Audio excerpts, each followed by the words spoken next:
Hello, Global Theater. My name is Jerry Fielka. Today is April 15, 2025. Want to thank Rob Grant and his amazing podcast, I'm Probably Wrong About Everything. Also want to thank Michael Dishler, who introduced me to today's guest, Vicki Mahaffey. Is that how you pronounce it, Vicki? That's it. Where are you calling in from? Haddon Heights, New Jersey. It's in the Philadelphia area. The first question is, what is the best thing for a human being? Oh, I'm going to say as much self-awareness / self-acceptance as we can muster. Yeah. Self-awareness and Acceptance. Very good. Yeah, I'm glad you laughed because that's what this series is all about, having fun. Good. What's your favorite form of information, how it comes into you? The book. So, that's not surprising. Did you become a reader, one, because your parents told you to, two, they did it as an example, or three, on your own? On my own. Yeah. And why do you think humans, excuse me, collect or gather information? Oh, that's a really good question. I don't know the answer to that. Do you have an answer? You are brilliant. I knew you would be brilliant. Okay, first of all, I want to tell you, saying I don't know or I can't answer that is totally accepted. I want people to feel comfortable. You know, like Rebecca Solnit says, just because you ask a question doesn't mean I have to answer it. So, you know, all my questions, some of them are stupid. They're just prompts to get us to talk. But I love it when people flip it on me. And, you know, I'll tell you what most people say. Why do we collect information? Is for survival. You know, that's how they say it. But there's a million possible answers that I'm sort of like not good to flip my questions back on me, because I go, well, for 40 years I've asked these questions, so I have this Rolodex of my favorite answers, and I can't erase them. But yeah, and well, I can tell you my idiosyncratic answer, and this tells you how I think. Yeah. And I learned to think this way from reading Joyce, so I'm sure you'll understand. I don't have any idea what the real answer is, but the word suggests that it's to form your inner life. Yeah. I don't think that's how people use it. That it's really an information. Yeah, information, meaning your inner life. So McLuhan talks about that as the interior landscape. You mean yeah, that's good. No one's ever said that. See, you know what you're doing is what I learned from studying Joyce is words evoke more than their meaning. Yes, very well said. Yeah. And so do you think this need or want to collect information is more innate or more invented? Yeah, that I have to say I don't know. Yeah. And I'll also say I don't think I care. Yeah. I love it. Now you have every little twist and turn, because I don't want to get into comedy yet, but there's something, you have this sense of humor that's just perfect. in my realm of study, you know, I work for George Carlin and Frank Zappa, two of the greatest comedians of all time. And, you know, I've studied comedy. It's not that I know it, but it's like I can say that you can sense when someone's it's actually the line I wanted.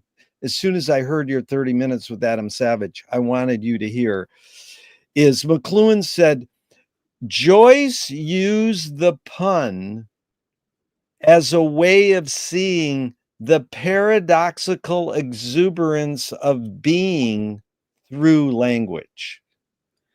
That is fabulous. Isn't that, because it's you know, we love life. Oh, there's a paradox to life, but we love it. But we see the paradoxical exuberance of being. What is being? Of being alive through language. So, yeah. Wow. So, do thoughts create emotions? Uh, I don't know. My first impulse, which is really just off the cuff, is to say that thoughts do a better job of disguising emotions than creating them. Oh, that's what I want. Yeah, I want you to be a rare. For tangents, stories, and anecdotes, and especially I'm for rewording the question, disguise as opposed to create.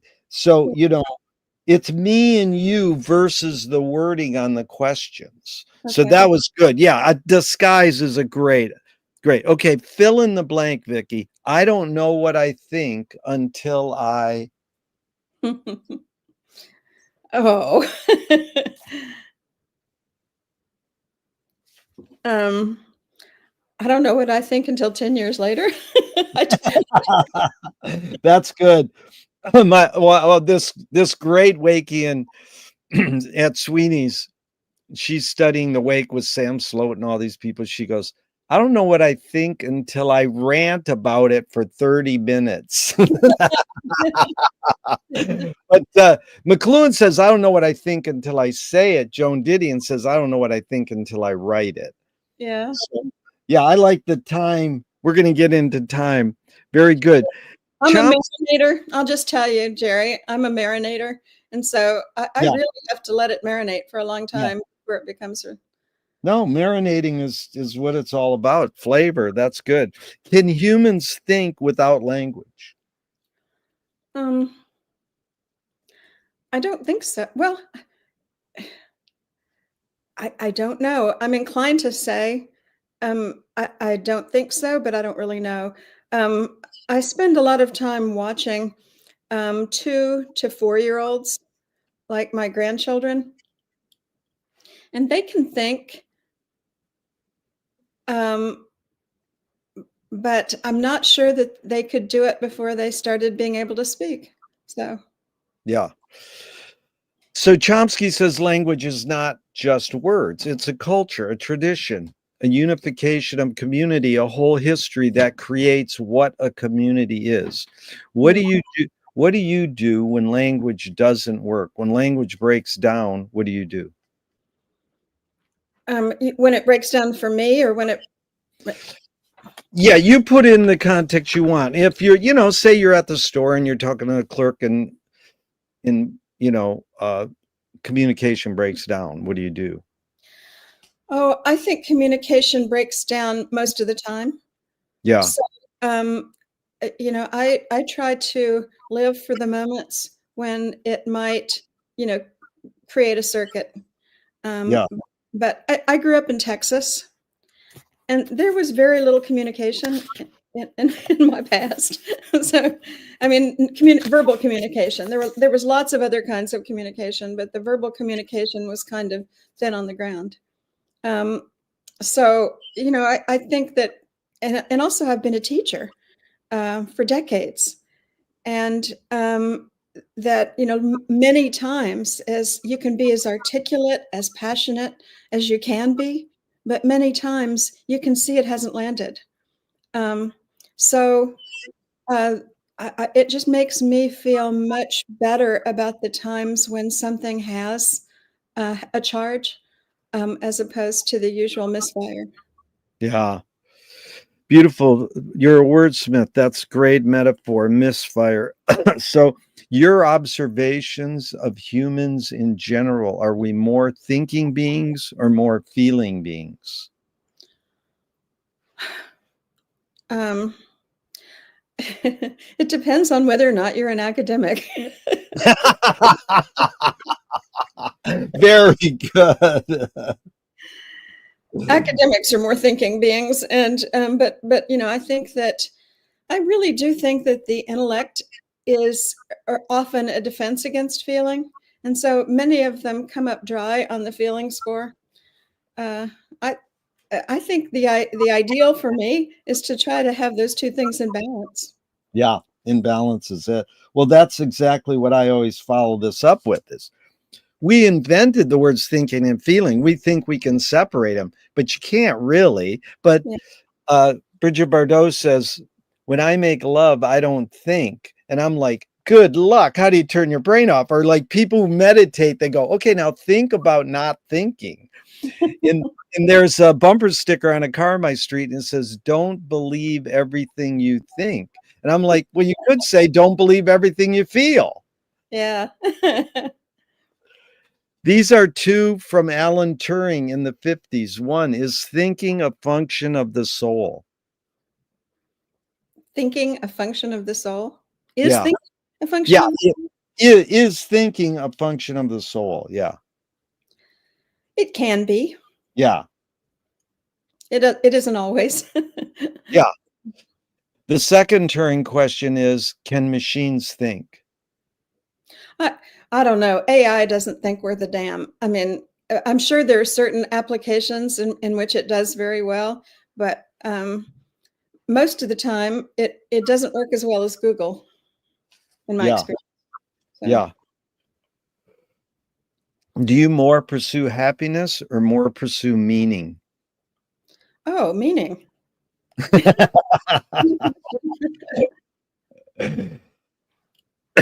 Well, I got it from Viktor Frankl's book, Man's Search for Meaning. He Wow. says, happiness doesn't tend to last, meaning tends to last. I completely agree with that. I had not read it and I hadn't heard it, but I think it's right. Does the brain more detect consciousness or create it? Like, is consciousness there bubbling away and we're more so detecting it or more so creating it?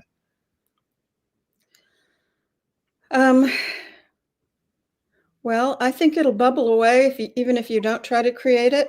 But if you want to actually make something, you have to create it. Really good.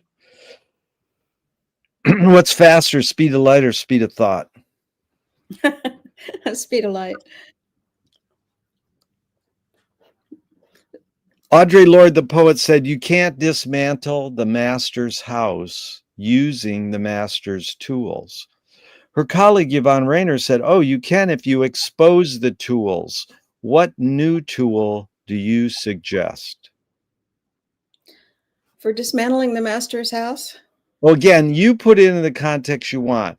Yeah, Okay. I open some of my questions with cute quotes. You don't have to apply it. The basic question is, what tool do you most gravitate towards? If you want to apply the word new, that's fine. And if you want to apply it towards dismantling the master's house, that's fine too. Okay, well, I hate to resort to cliche, but I think that's what thinking outside the box was designed to refer to.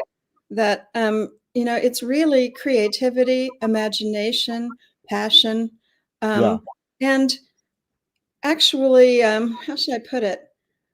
Cleansing oneself of the ways in which we've been socialized, social Yeah. fictions that have come to seem inevitable. I think are really toxic. Yeah. And It's good. And, McLuhan wrote a great book, From Cliche to Archetype.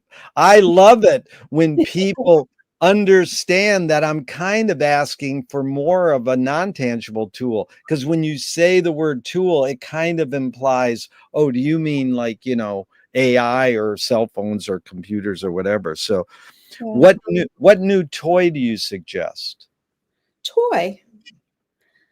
Uh, for everyone, the part of the problem is that I can't think universally about toys. A toy is anything that makes you configure your thoughts and feelings differently Yeah. in an unexpected way. And that's not going to be the same for everyone. I mean, to me, language is both tool and toy. Yeah. Um, It's really good. In fact, what you summarize is this great scholar and musician I interviewed 2 or 3 years ago. He says, what new toy do you suggest? He said, when you're walking down the path, like with his grandkids, and they pick up something, and the next thing they pick up is the new toy. Oh, Whether beautiful. yeah, it's like what you said, anything that configures it, it's like anything. So Yeah. language, yeah, language that was a great answer too. What do you worry about when you go to bed at night? Um, I worry about the past because it's, unchangeable, I think. Um, Yeats has a poem, The Man and the Echo, uh, where he talks about how he worries about the things that he wishes he'd done differently. Um, did that play of mine send out certain men the British shot? That kind of thing. I mean, Yeah. I actually haven't done anything that significant, but very small, mundane versions of that I worry about at night. Wow. Well, I think you've accomplished a lot, but and the other line, and just hearing your 30 minutes this morning, I just dying to say to you is, uh, Wyndham Lewis, artists live in the present and write a detailed history of the future. Ooh, So that's like, well, you worry about the past because you can't change it. So if you live in the moment, which I think you're very aware of, that's what the wake is about. I think is yeah. when you're reading out loud with a group of people, you're living in the moment Mhm. and you're writing a detailed history of the future. My favorite line is Joyce invented AI and disguised it as a book. And it's really like fill in the blank. Joyce invented whatever's going to be after the internet, whatever is the future. He's already invented it, but he just disguised it as a book. I love it. Yeah, I think Joyce is very future oriented. There's no question. Yeah. I mean, and not just the sense of inventions, but that famous line. I'm sure everyone quotes it. That began Richard Ellman's biography. We're still learning to be James Joyce's Yeah. contemporary. Yeah. Um, I think that there's a lot of truth to that, but I also think he did look to the future for inspiration. Yeah. Um, Yeah. and that's also kind of how he interpreted the best invention given to us by Christianity. It was the child, to put the child at the center of the sacred, because the child kind of is the promise of the future. That is amazing. Yeah, I saw on your website that you bring up that Elman line, and I asked that as a question, but you already go, here's like frequently asked questions for Vicki. And I goes, oh, but I wanted to shift that. And since we're there with that line now, the Elman line is Frank Zappa and Joyce said all times are happening now. Mhm. That's called all at onceness. Yeah. Is that Elman line referring a little to that, or could the Elman line refer to that? Because the way you interpret it is one way to interpret the Elman line, and that's fine. But could you see it in another light? Is Elman also kind of referring to Joyce's all at onceness, or all times are happening now? What a great question. I think I think if you took it not the way Ellman meant it, you could absolutely see it as a reference to Joyce's all at onceness. It reminds me of the lines from T.S. Eliot's Four Quartets. Time past and time present are both in time future, and time future is present in time past. Um, yeah, I think that I actually think that's a spiritual idea, and that Joyce certainly participates in that view. Um, but I think the way Ellman meant it Yeah. is that Joyce was ahead of his time. And he stays ahead of our time even 100 years later, which I think is pretty amazing. That's pretty amazing. It's a So trick. articulate. It's a good You're trick. it's a TRICK or TRIP? Oh, both. I like it. I like trip even better than trick. Oh, you said it was a trick, but you saying it could be a trip too. Yeah. But when you say it's a spiritual idea, is that the same as Ram Dass saying, be here now, live in the moment? Is that why you said it's a spiritual idea, or is that not living in the moment so much? Actually, it is living in the moment. Yeah. Um, I think the moment, if we actually allow ourselves to experience it, reaches out in both directions temporally, towards the future and the past. Yeah. Well, that's again back to Wyndham. Our artists, and I don't even like to say artists, we can live in the moment and write a detailed history of the future. Mm-hmm. You know, but Right. but McLuhan learned from Ezra Pound that artists are the antenna of the race. They're broadcasting and detecting the hidden psychic effects of our inventions. So we might learn how to cope with what we don't like about our inventions.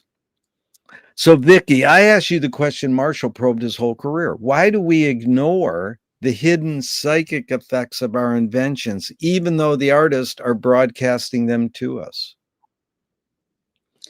Oh, because we're stupid. So I don't.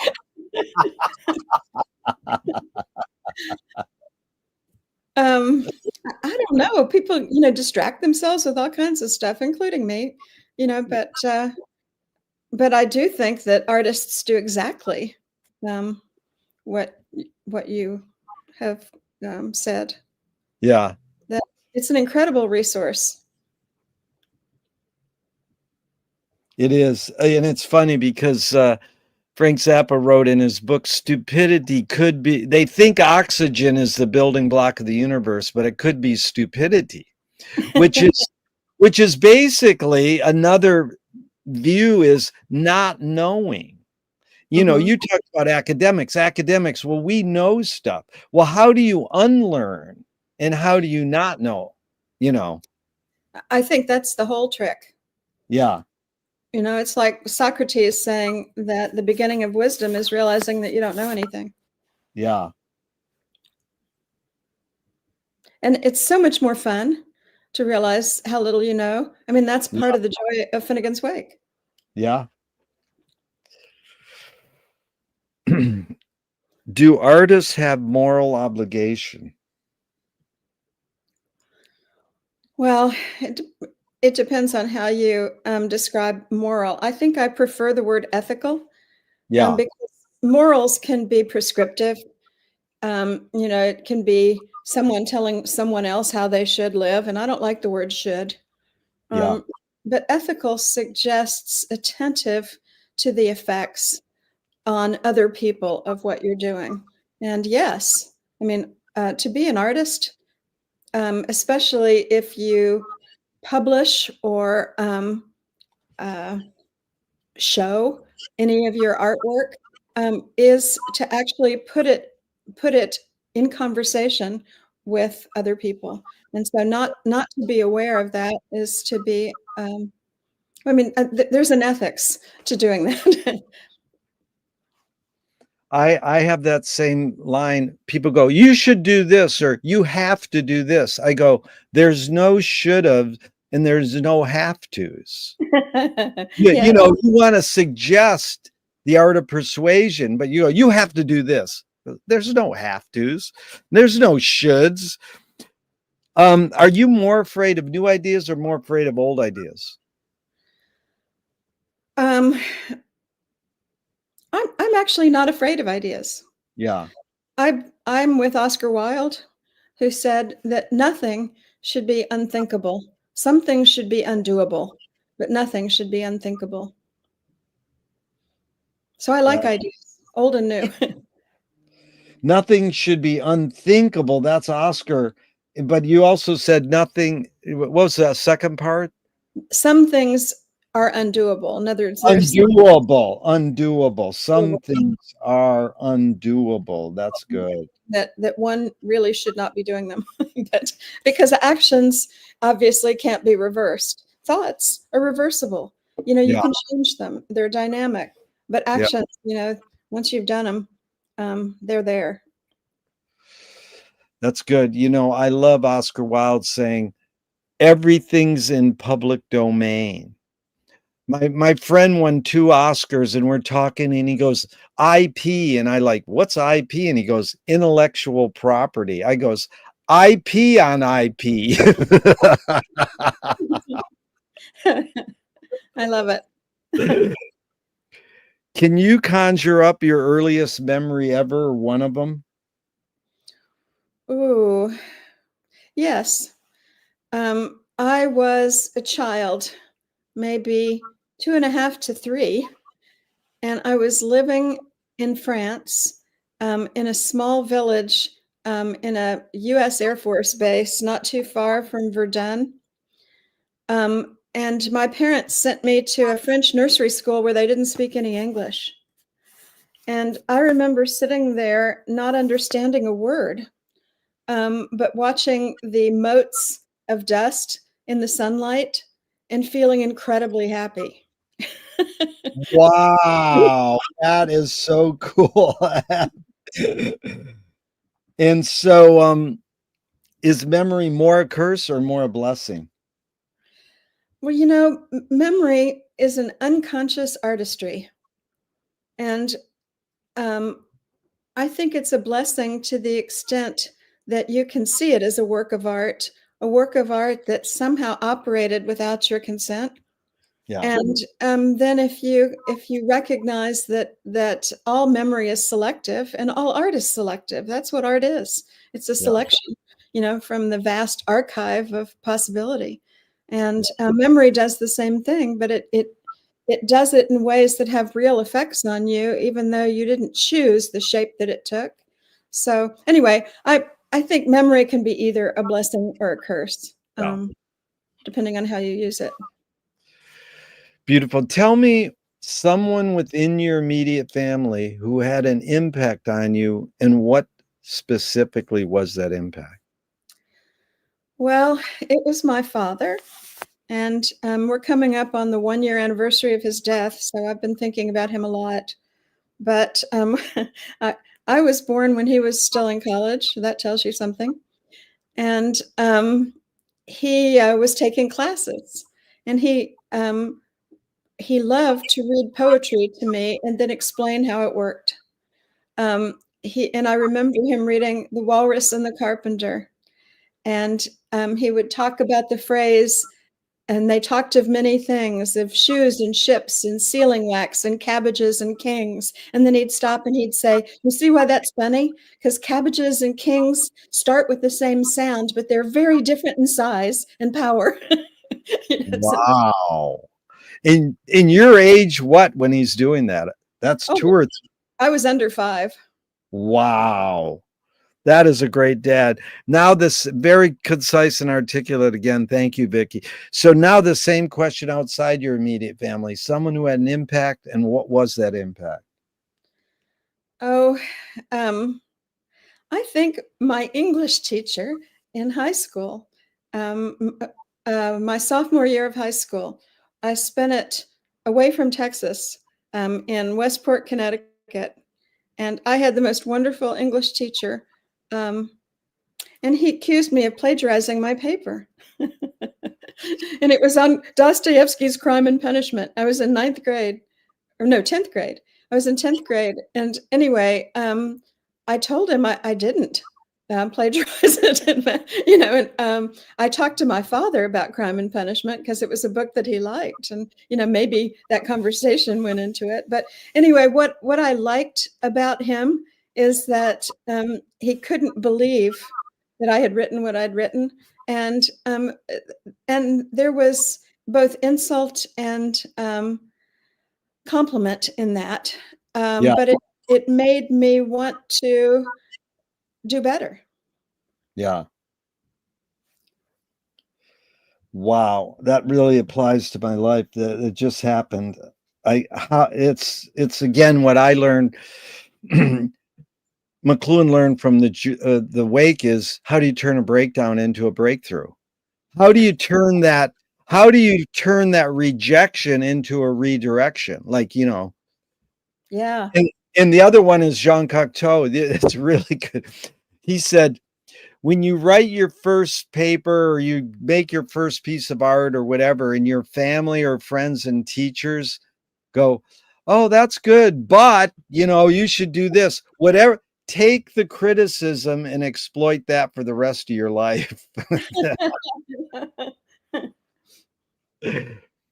Were you raised a particular religion? No, my mother had been partly raised Catholic.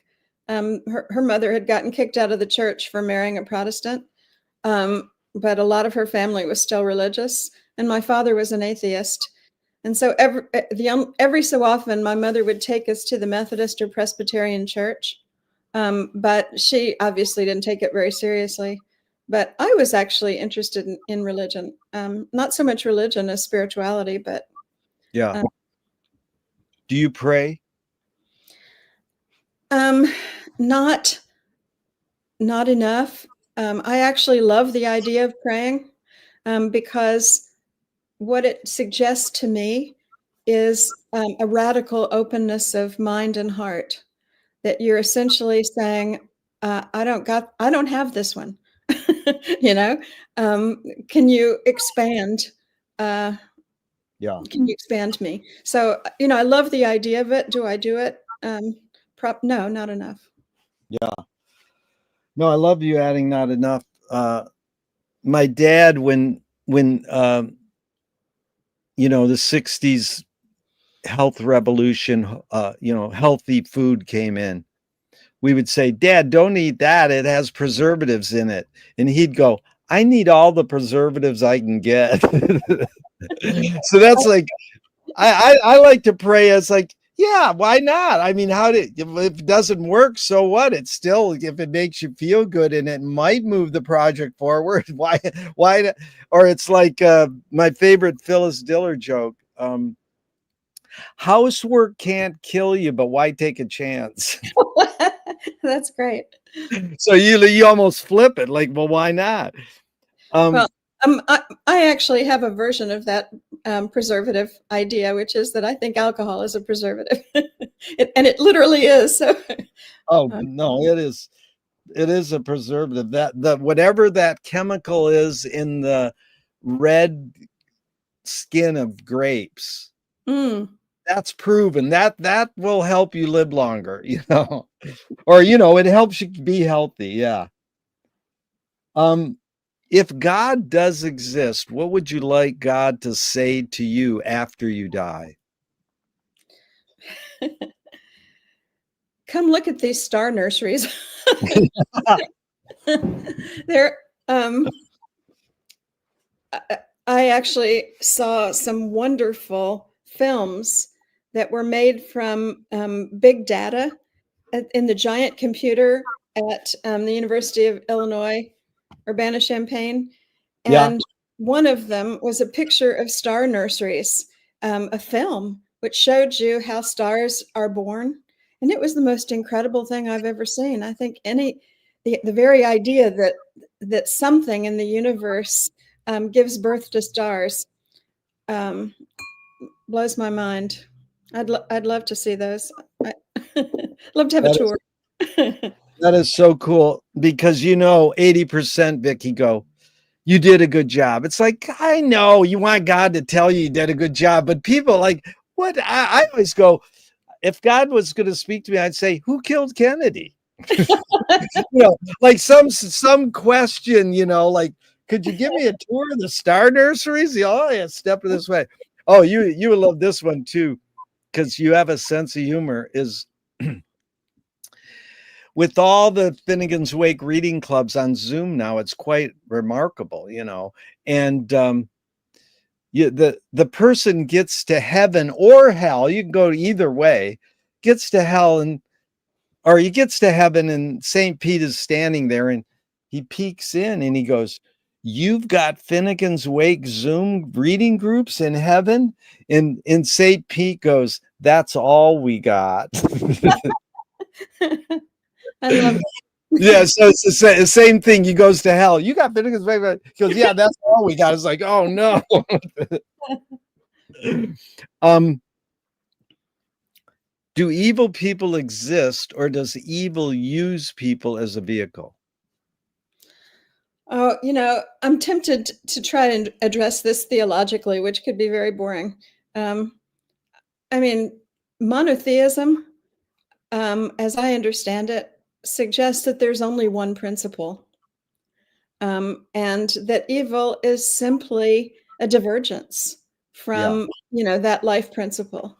So I like the fact that evil is live spelled backwards.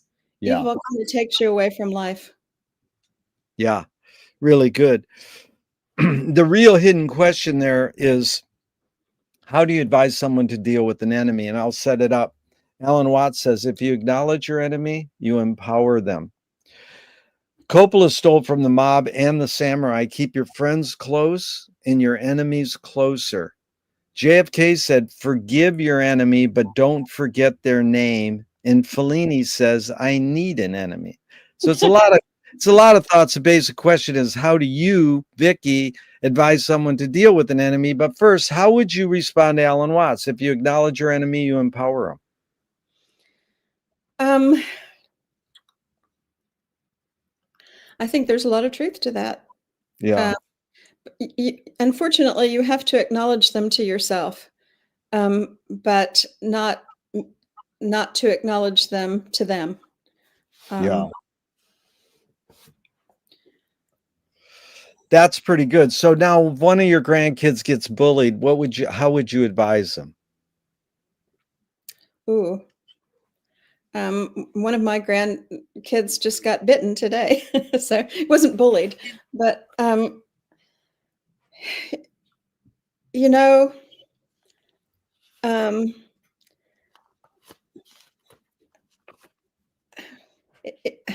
that's a very hard question. I think what I would say is stand up for yourself, but don't get angry. That's a hard, because Yeah, anger is a form of self-assertion, yeah, but it's one that weakens you, and there's fear in anger. Um, so I think I'd say, you need to stand up for yourself, but try to stay emotionally stable. It, it's hard, because obviously enemies hurt you very badly, um, and they're going to do it. And um, somehow or other, you have to um, keep them from damaging you irreparably. yeah. Very smart. So there's Nassim Taleb saying games were created to give non-heroes the illusion of winning. In real life, we don't know who wins or loses, but we can tell who a hero is. My friend said villains don't think they're bad, they want control. Heroes want freedom. And Gregory Bateson says if the criminal gets caught, does he go, whoa, my criminal skills weren't up to snuff that day? Or does he go, I did something morally and socially wrong? So again, it's a lot of prompts. The basic question is, does punishment work? Um, I'm inclined to the no answer on that. First of all, I want to express admiration at the unexpectedness and range of your quotations that you somehow corral into a wonderful question. So, Thank you. but just to get back to it, I don't believe in heroism as it's traditionally defined, Yeah, and I think that a lot of people that commit evil acts really are desperate to be felt and heard and seen. So I'm kind of on the side of Joyce on this. One of the anecdotes that I love best about Joyce is when someone came up to him and said, "Can I kiss the hand that wrote Ulysses?" He said, "No, it's done a lot of other things too."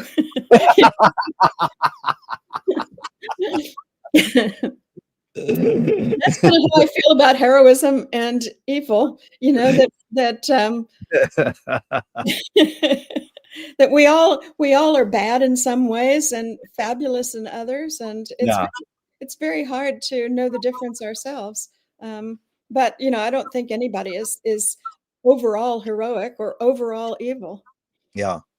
It's a good point. One of my favorites was I asked this kid last week, what's the best thing for a human being? And he says, to be human. And that is being human is you realizing you have to embrace your strengths and your weaknesses, Yeah. Or to quote Oscar, there is both heaven and hell in us, Basil. That's good. Joyce, you'll love this one. This is, I have to say allegedly, but I don't say it. Joyce was the first projectionist in Dublin 100 years ago. He Right. basically checked out. He said, this is stupid. Why should I go inside a building and see a movie of a tree when I can go outside and see a real tree? Years later, Faulkner said, sometimes the best fiction is more true than journalism. Why do we have to recreate things in order to get them? Why do we have to go to a theatrical play of people acting out life? Why don't we just live life? Once again, that's a really sharp question, and I think it's because of the fact that we stop seeing and registering what's right before us. It's over familiarity in a superficial way, and I do believe that fiction is true. It's just not true in the same way that fact is true. Um, Yeah, actually, someone will get into this, but it's perfect now. This writer told me narrative doesn't lie. So what's the difference between narrative and storytelling? hmm. Is there a difference, because if he says narrative doesn't lie, well, is storytelling embellishing and then you can get away with that, but any thoughts on that, the difference between narrative and storytelling? I don't distinguish between them. Yeah. So, except that if narrative is plot, then, well, I don't know. Storytelling is plot too. Yeah. I think plots order, and actually they reorder experience, and that can be valuable. But I also think that plot can be limiting. I mean, look at Joyce. You don't Yeah. read Joyce, you don't read any of Joyce for the plot.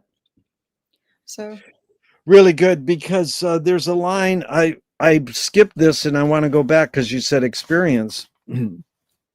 There's a line that McLuhan said, and I'm going to read it to you, tell you what I think it means, doesn't mean it's right, and just get your thoughts.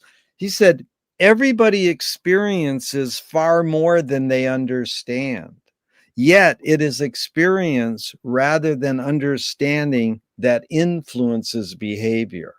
I'm kind of think he's saying, if the kid comes in from the cold and the parent goes, let me teach you the dynamics of heat. You can go up to the stove, rub your hands together, and get your hands warm. That's called understanding.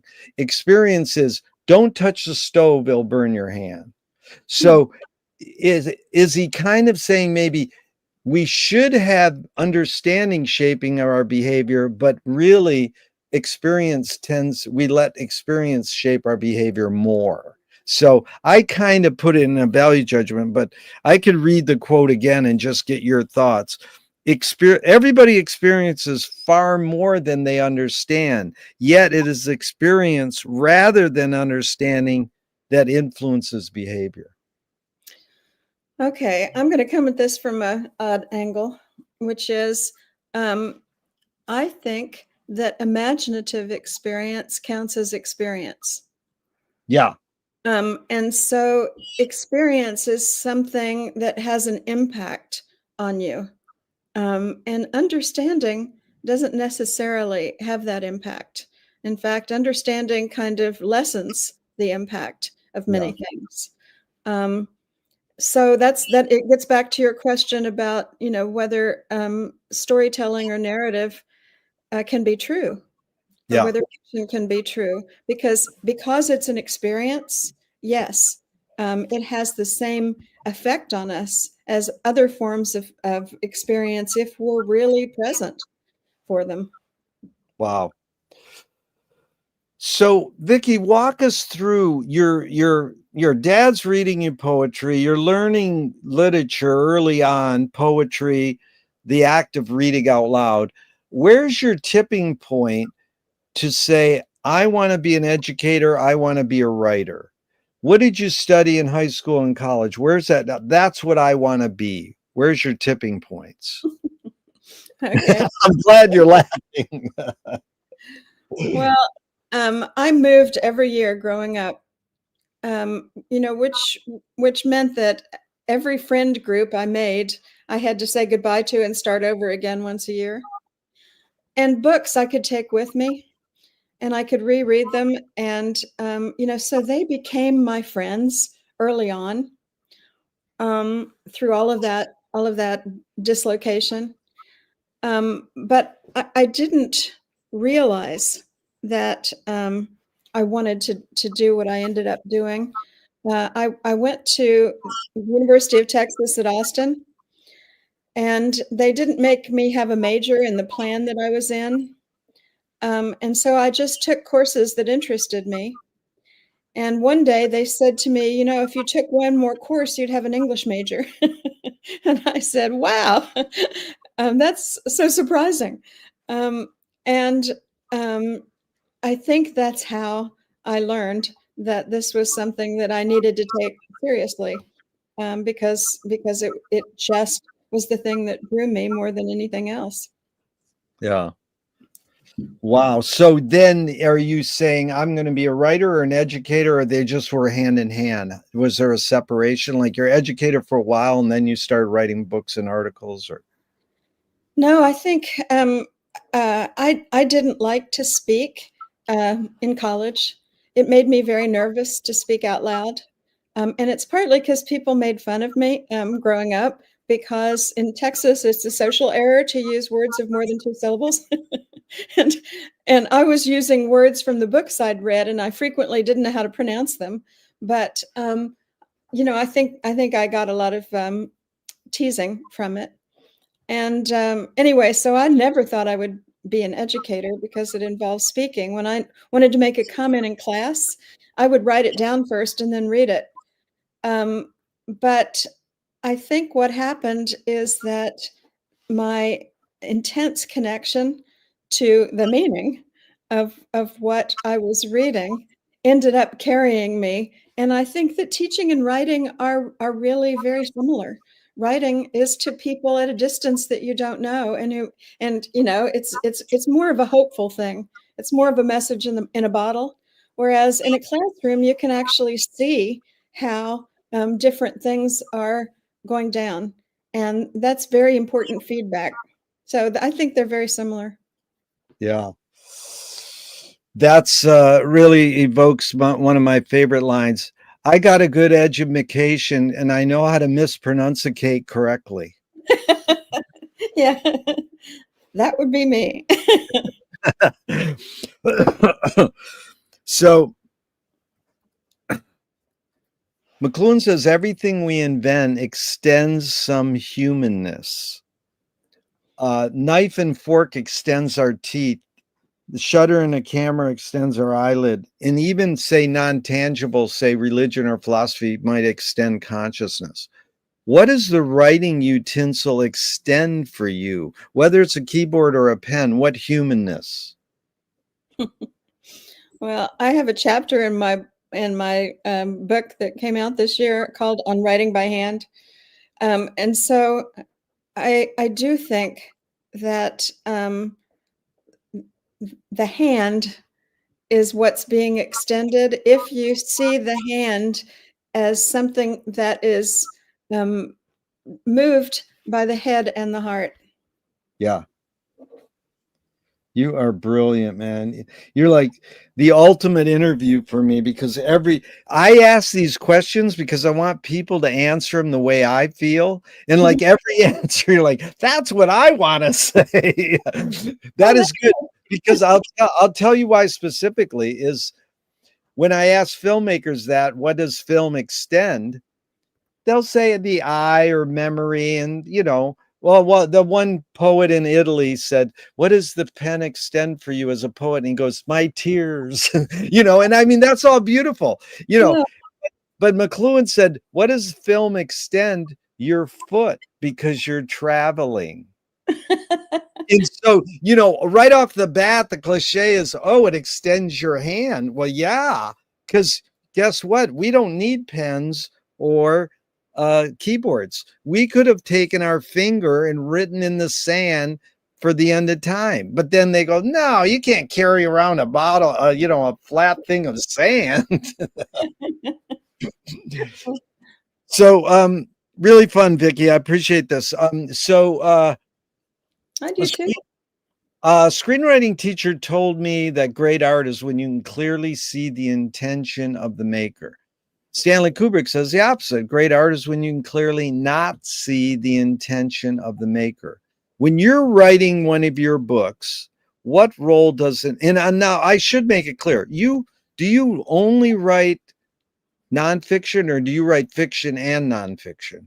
No, I only write nonfiction. Nonfiction. Okay. When you're writing one of your books, what role does intention play in your creative process? Not a dominant role. Yeah. Because discovery is really important. And the discovery is what produces the humor and the fun. So my intention is that would be a ramrod type thing, where I was trying to control the reader, and I don't want to control the reader. I want to be more like an orchestra conductor, um, and I want to play language. I want to play ideas, and I want them, to bring things to life that maybe had gotten dulled. So, Yeah, that's really good. You brought up a lot there because the follow-up question is always, Duchamp said there's no art without an audience. How much are you thinking of your reader when you're writing your book? very often, after I know what I want to say. In other words, there has to be an order to it. If you think about the reader before you know what you want to say, you can give yourself writer's block. But once you have something that you're excited about, then being able to package it in a way that is most pleasurable and productive for the reader is really important. Yeah. Really good. And so this is you said in your 30-minute Adam Savage YouTube, you said HCE, and you said the patterns of molecules. And then you said Finnegan's Wake is music. Mm-hmm. And it really evoked one of my favorites. Frank Zappa said that he understood that music was air molecule sculptures when he was sitting in church and as like a teenager, and he watched the candle flame move because the singer's air would push the flame. And so the pattern, you're hearing these sounds, this music choir, and that's moving the candle. So he called it air molecule sculptures. Wonderful. And it's similar to this thing saying Finnegan's Wake is music, because one of my favorite Wakians is Stanley Applebaum. He's in the New York Finnegan's Wake group, and he's been studying the wake for probably 60, 70 years. And every time he talks, he goes, it's the sound. Everybody's like, oh, it means this, and it's all sort of academic-y, but everybody's trying to have fun figuring it out. But he says, like, it's jazz, it's music, it's the sound. But it is both. We know it's both, but it is so much in a medium where we're trying to put meaning on words, that how important is it the way you pronounce the word, So before we get into Joyce, a couple more. This is Milan Kundera, Unbearable Likeness of Being. This is why I love writing, because the character that I'm writing about can go further than I can. It's like, yeah, right. I'm going to take this pen and write a character on a piece of paper. How can that go further?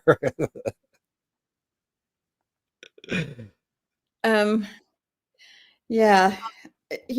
I sort of understand that through my daughter. My daughter is a novelist and a critic. She's written a book on Beckett, but she's also published a novel and is finishing a draft of a second novel.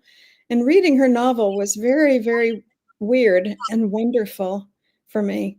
But what she did is, this is my reading of it, is I watched her remake her psychic reality through her characters. And that was unbelievable. It was an incredible achievement, I think. Well, that's amazing. I'd love to have her on my podcast. So what's her name? Her name is Amanda Dennis. Great. And so what does psychic reality mean then? She remade her psychic reality. What does that mean? Well, I admit that sounds kind of abstract. I think what she did is reconfigured the different parts of her psyche by making them into different characters and then assembling them or reassembling them, scrambling them and reassembling them in a different configuration. And it was just really interesting to watch. Well, that's pretty cool. The mom's in Joyce and the daughter's in Beckett. Yeah. don't read that too carefully. that's I have these like who's better, Joyce or Beckett. And do you know this philosopher Zizek? Yeah, sure. Yeah, Zizek, I've had it out with him public, several times. He thinks Beckett's better than Joyce. I know it doesn't matter. They're both important. But like counterculturally correct, you're kind of supposed to say Beckett's better than Joyce, Well, they say, meaning people in these circles say that Beckett is the new Joyce. Yeah, there you go. I think that means that he seems more avant-garde at this point, which just means they haven't read Joyce. Yeah, hello. I'm glad you're grounded. But I have to interject this. If you haven't seen this, and you got to turn your daughter onto it if she hasn't. Beckett made a film. It's called Film, and it's 30 minutes. You can watch it on YouTube. Most people know, Buster Keaton's in it. But Ross Lippman made a documentary about film called Not Film. And it's a 90-minute film. And if she hasn't, Barney Rassett, whatever, he published Beckett. He hid a microphone under a chair once and taped Beckett without him knowing it. And they play that. It's an amazing film on Beckett. It's called Not Film, and you can find it, streaming anywhere. Great. But Vicki, saying the word reality really got me into this. Eric McLuhan, Marshall's son, said both the word fact and the word fake are derived from the Latin root word to make. Oh, as in fabricate. Yeah. So, it's like when we want to say, what is reality? and we want to say, what is the truth, fact and fake. It's a big issue right now, like what is true. So the question is basically, is perception reality? Oh, that's a brilliant question. Not so much the second one because I don't know, but the first one because of that uh, that the root of making and how it can suggest something fake, but also something so real. Yeah. Um, it reminds me of the double meaning of artist in Dublin at the turn of the 20th century, where artist could be somebody who created something, but also a con artist. Or Stephen talking about forging in the smithing of his smithy of his soul, the uncreated conscience of his race, where forge can really be make, but it can also be to fake. Yeah. So I think it's important to see that these two things are not as diametrically opposed as we tend to think of them as being. And Yeah. so I don't know how that comes with perception as reality. I think that actual reality is probably inaccessible except in flashes because it's so multiple and it's got so many dynamic dimensions all of the time that most of our life is actually filtering reality. So I don't know how that relates to the No, that was good because I tend to overload in I kind of asked two questions, and you're a brilliant listener because you went, okay, let me ask the first one first, for the first one first. And I was like, did I ask two questions? No, I basically loved what you said because that presage you have ESP, one of my Joyce questions so well, the smithy of our soul. But to move on in this sort of the motive of art and what is art, and as you said, this, to create and be a con artist. I love that. My friend, one of my influences here in Venice, I would say, are you an artist? And he goes, con. Good for him. Poet critic Helen Vendler said, I write to explain things to myself. Yeah. I'm gonna But make you talk about that.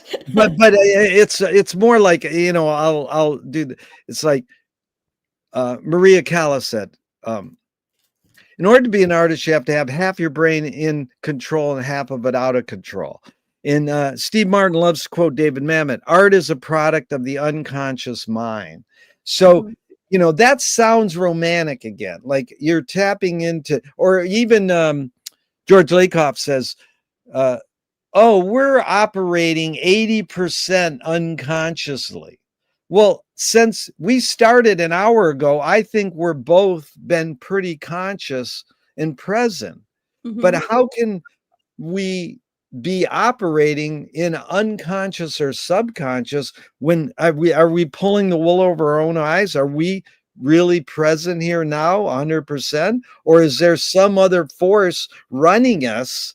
So, when she says, I write to explain things to myself, that sounds like she's very conscious, like I'm going to write to explain things to myself. When Mamet says art is a product of the unconscious mind, that sounds romantic again. Like how could this other thing operate something that's specifically putting, words on paper? Yeah, I think Wendler has it kind of half right. Yeah, That I think I would put it differently, that when you write, you discover things.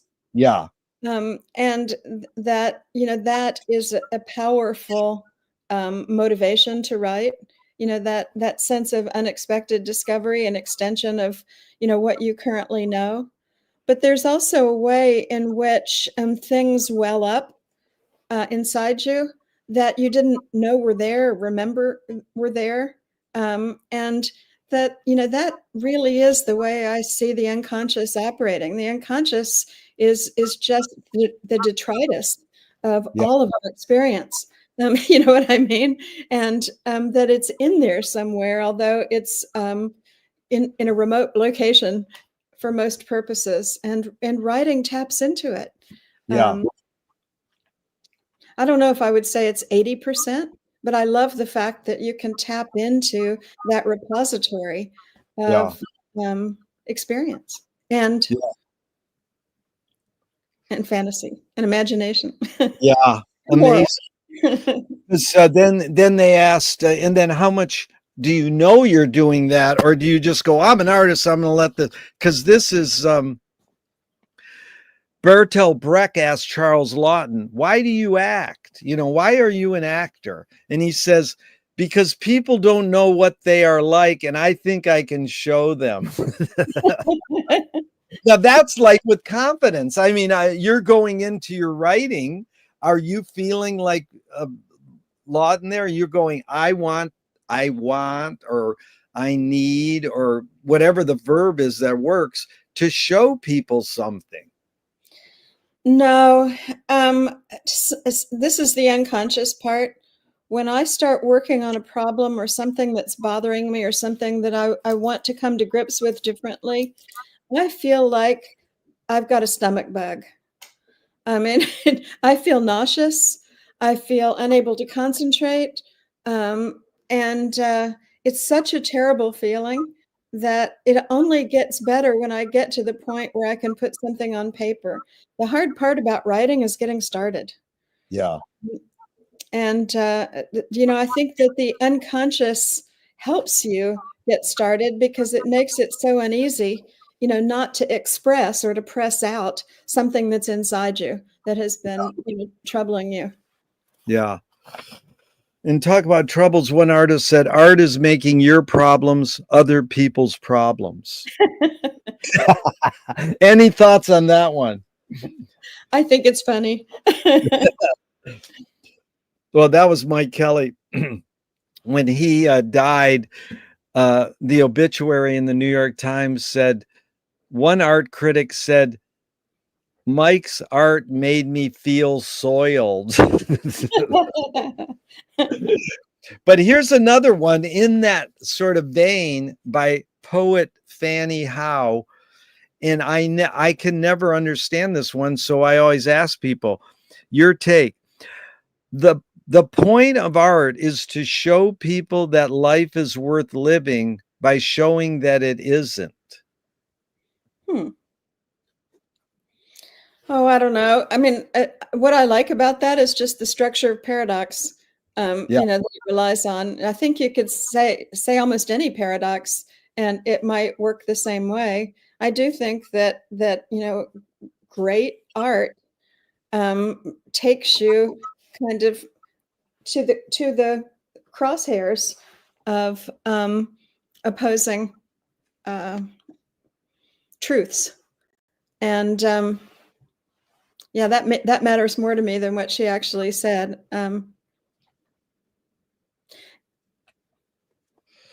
Wow. In the word you said before truth, the crosshairs of opposing truths? Yes. Wow. Well, let's go on that word for a second, truth. Louis Buñuel said, I'm for anyone who seeks the truth, but I part ways when they claim they found it. Good for him. Yeah, now that's funny, and most people like that. But one person went, no, that's bullshit, because if I'm going to seek something, it's because I want to find it. So I morphed it into this question. The cliche goes, the journey is more important than the destination. Why do we have to name or seek a destination if the journey's more important?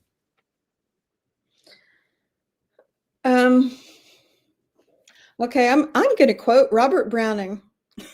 Yes. This is from his poem Andrea del Sarto, and it's about a perfect painter whose technique is flawless, but whose art feels empty to him. And he says, Oh, but a man's reach should exceed his grasp, or what's a heaven for? So I think the destination is about the reach. Yeah. That you have to have a sense of aspiration, um, and that's what makes you move. So if the journey is the point, something has to get you off your ass, Yeah. moving, and it's partly that. It's beautiful. I love that you quoted that because it illustrates what I try to do in, saying quotes is fine. Okay, yeah. Well, you get an epiphany or you get some sort of thought or insight from a quote. But to me, what a quote should do is take it farther, or is what you did was put it into a context Mhm. and teach someone something more. I find, like, if I watch Harold Bloom on Charlie Rose, that guy could lay down literature quotes and then put them into this context, like, wow, that's what I want to do. But my favorite being attracted to McLuhan was he would reword uh, aphorisms or lines. And he was famous for that very line you said so beautifully from Robert Browning. Our Oh. reach should exceed our grasp, or what is heaven for? Marshall reworded it and he said, our reach should exceed our grasp, or what is a metaphor? And my friend also, I have a whole salon I do where there like 6 or 8 of us sit around and with 3 aphorisms, and everybody has to kind of reword it on the spot. And my friend did one that I love is Andy Warhol said, in the future, everyone will be famous for 15 minutes. He said, in the future, everyone will have privacy for 15 minutes. You But know, that, you must go have ahead. a wonderful life. It's it sounds like a Well, lot of fun. it's fun. And that's what I love funky music, and the word is like evokes more than the meaning. Fun is the key, funky. So it's about life is about having fun. But it is funny because when I ask people why should we name or seek a destination if the journey's more important, a lot of people go, because you need to focus, and you and I say, well, the people who changed the world forever were in Paris in the 20s, sitting around just lounging at coffee houses and not doing anything. And like Joyce said so beautifully, you find an epiphany in everydayness.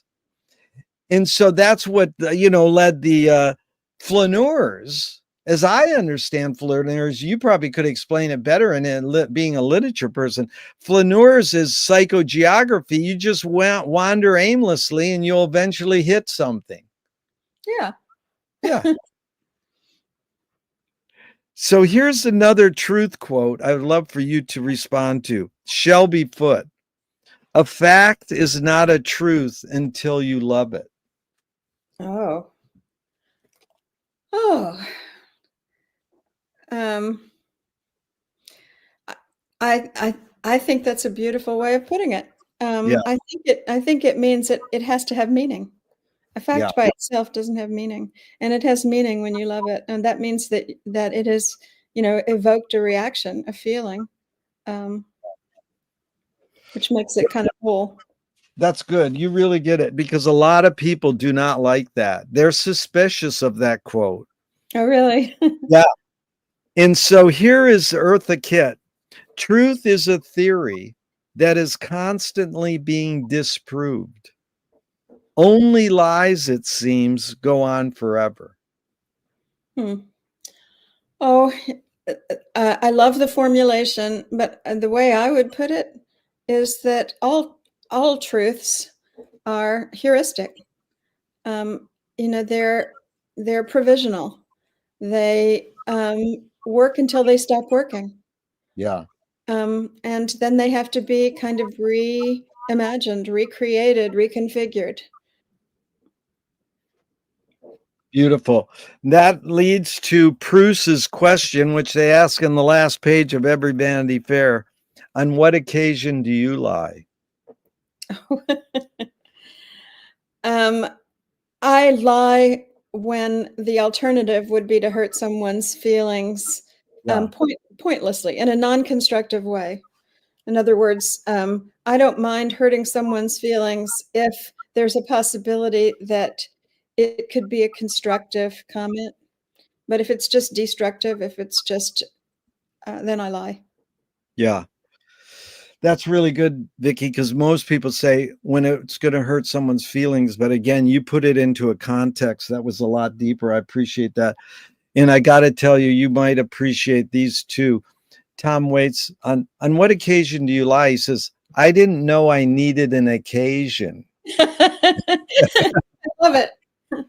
And this woman who dresses the stars, she says, that's called manners. Those are much better. Well, I love the fact that Odysseus was a renowned liar. So There you it's, go. and that's why Athena loved him. So the goddess Yeah. of wisdom loves liars. Yeah. So let's jump into this one, being an educator. I'm really curious. This is McLuhan in 1957. It's misleading to suppose there's any basic difference between education and entertainment. The distinction merely relieves people of the responsibility of looking into the matter. It's like setting up a distinction between didactic and lyric poetry on the ground that one teaches and the other pleases. However, it's always been true, whatever pleases teaches more effectively. So you've educated for many years. This whole, you're already nodding yes. Whatever pleases teaches more effectively. One person finally says, no, whatever displeases teaches more effectively. So kind of you can go into that pleasing. What does pleasing teaching more effectively mean? And is there any difference between education and entertainment?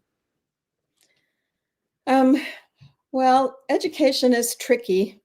I want to get to education versus entertainment, but first I want to talk about the trickiness of education by once again going to my friend Oscar Wilde, my good friend, who talked about Jesus this way. He said, Jesus loved ignorant people, but he hated stupid people, especially people made stupid by education.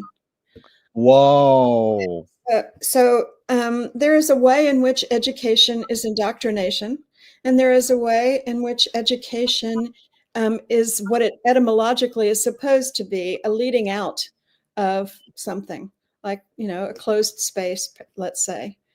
And entertainment, I like because, entertainment means to consider. I will entertain your quotes, you know what I mean? But they're also entertaining. Yeah. So it's partly about openness. So entertainment and education in the sense of leading out, those are the same thing. But there can be a kind of entertainment which is just frothy and doesn't and doesn't expand, your anything. And then there's a kind of education that also closes you down. And we all know what that kind of education is. Yeah. It's like dog training. There's the dog training kind of education. Wow. Amazing. That was really beautiful breakdown because it evoked, McLuhan wrote a book, The City is Classroom. And he's basically getting it from Melrose, said the museum without walls, or this idea of a center without margins.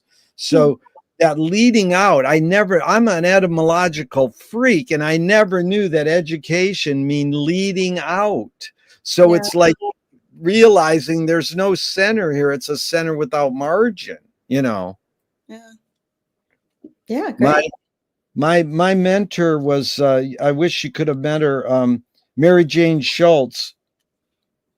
She advised McLuhan, Bucky Fuller, Ivan Illich, and Norman Mailer. But she was just a housewife teacher, and not just, but she was a housewife, mother in Ann Arbor, Michigan. And she, started kind of talking with these people. And she invented this word called splitteracy. So the S spelled with a dollar sign. So she basically was a literature person, but she was saying when we invented printed word, we're screwed because it separated the right and left brain. And it's more flowing between the two. So it's literacy splitteracy. And she dealt with it. She just watched 5 televisions at once and said books are obsolete. But really, she was truly a book person. But to get to the point is, she helped invent or start. When Summerhill was hitting and all this like more experimental education, where she helped start Community High in Ann Arbor, which they called Commie High, because it was basically, yeah, just come to this building and we'll eat popcorn and play with our pets and, grow gardens and have fun, And, one of the students invented Skype. So it wasn't like too much like hippie commune learning, but it was, effective because it was sort of treating the city as a classroom and leading people out like that. What a great story. Yeah. Oh, she was amazing. Yeah. And so I would like to talk about for a moment the word archive. And now etymologically, it's 1400s, keep safe, free from harm. And then in 1600, 200 years later, it's what we think of archives, a record preserved as evidence. But Charles Baudelaire said, if you try to make something long, deep, and rich, it will age very fast. If you try to make a statement long, deep, and rich, it will age very fast. If you try to own the day you're talking, it will last forever. Or as David Lee Roth said, here today, gone later today. So the basic question, and I'll set it up a little more, is archiving more innate or more invented? And do you have plans for your own archive? So, it's back to that Wyndham Lewis.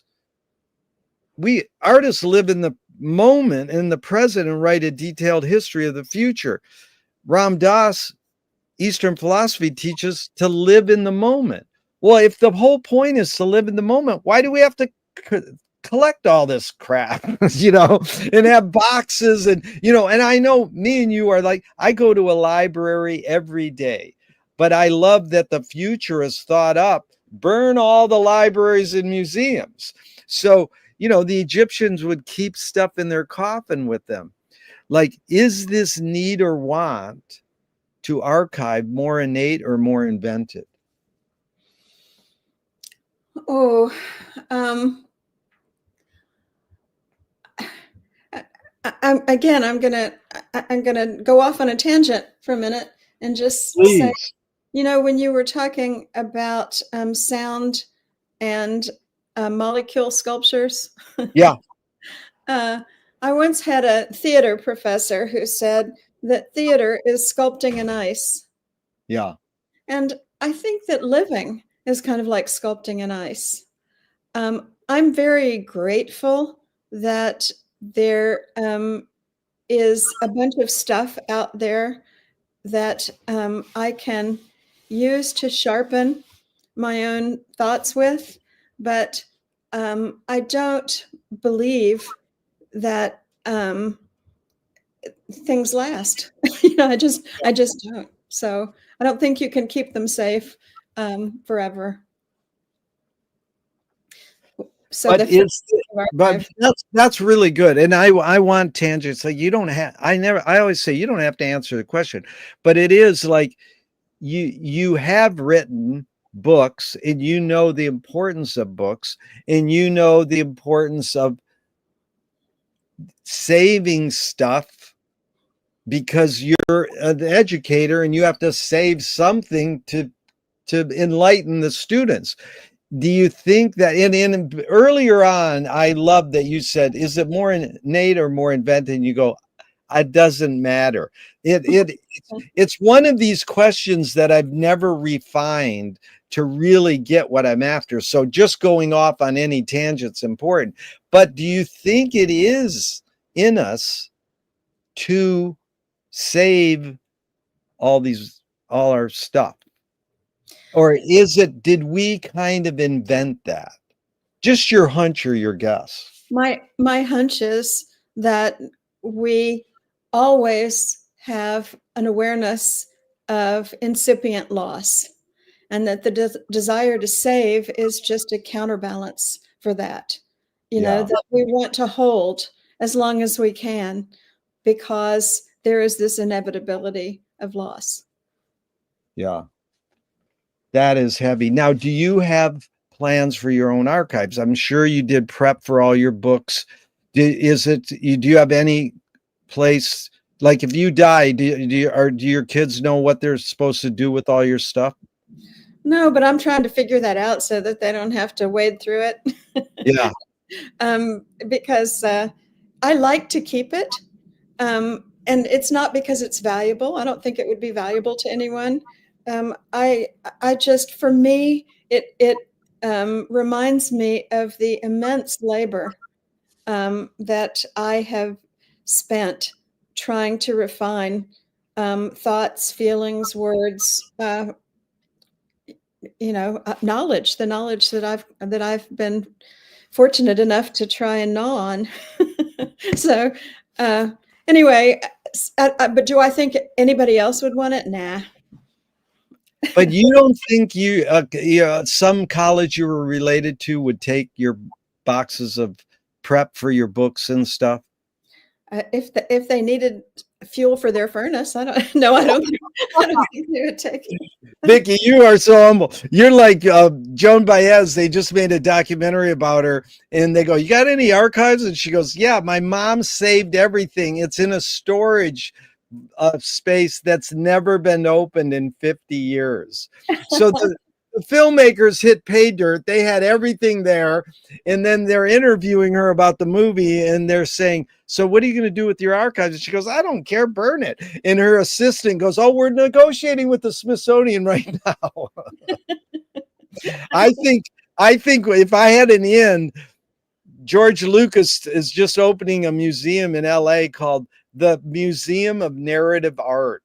And I mean, it's like, he's made a Brazilian amount of money from Star Wars. Why not have an archive? And I think your boxes should go there. So, but this, we only got a couple more minutes because we had so much fun, and I really hope you'll do a part 2 so we can get into Joyce. And down the line, I'll send you some dates if possible. But let's close out this part 1. This has been really fun, Vicki. This is back to the difference between narrative and storytelling, and just the idea of where narrative came from. A great experimental filmmaker Hollis Frampton said, "Narrative is born among the animal necessities of the spirit because we're waiting to die." So you talked about this word loss just then, and I'm curious, that quote, you can process it as you want. The question is basically, can you forget to die?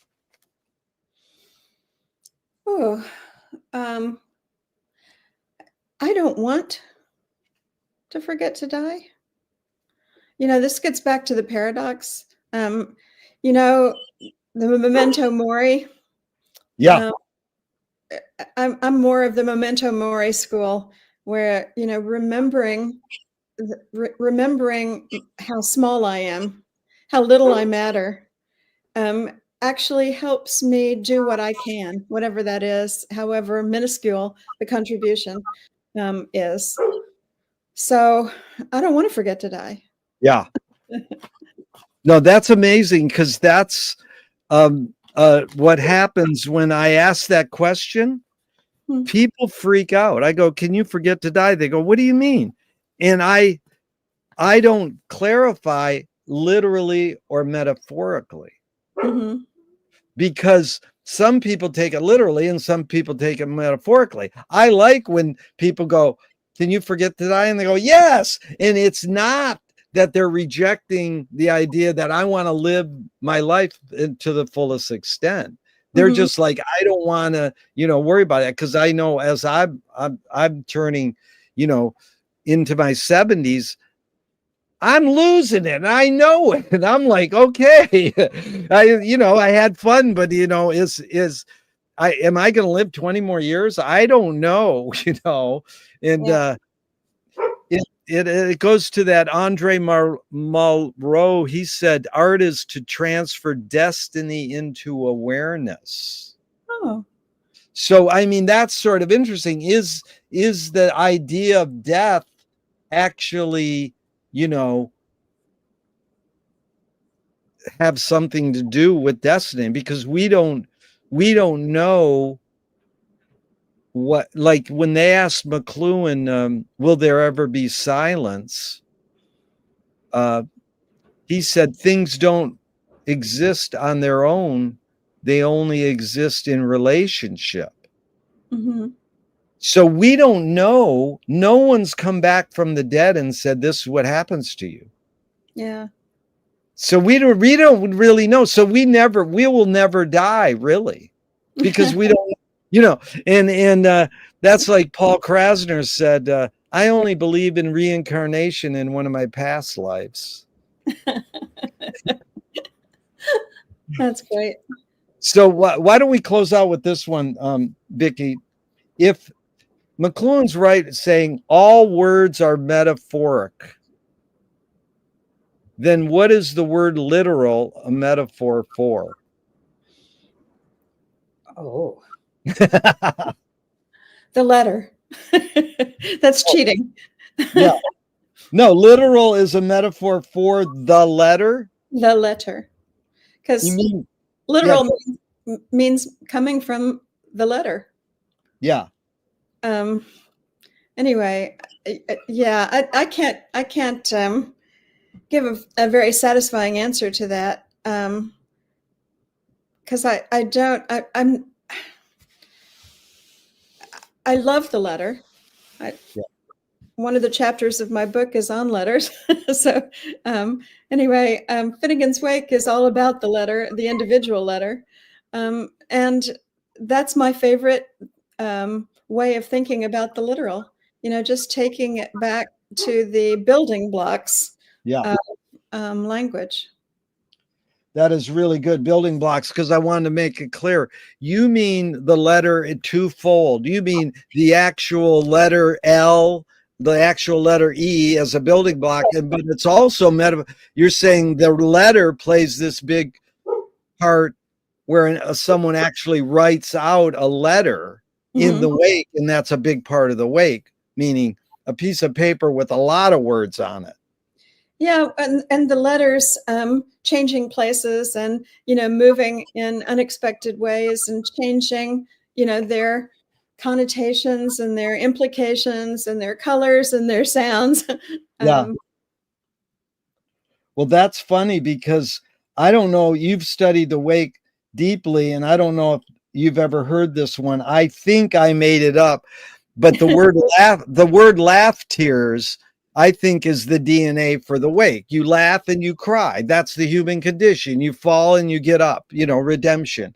And what he did was take the word laughter and he added 2 letters, A and S. Well, A and S is metaphor. As. So, that's sort of like sums up the wake. There's so many words like that in the wake that kind of are they're the DNA for the whole book. I always say, you don't have to read 628 pages. Just repeat this one word, laugh tears. Okay, you just read the wake. Well, you know what you've done right there. You actually collapse the literal and the metaphor into each other. So, which is cool. Well, you caused me to do it. So, Vicki, it's really been fun. I appreciate your time and energy, and I've learned so much.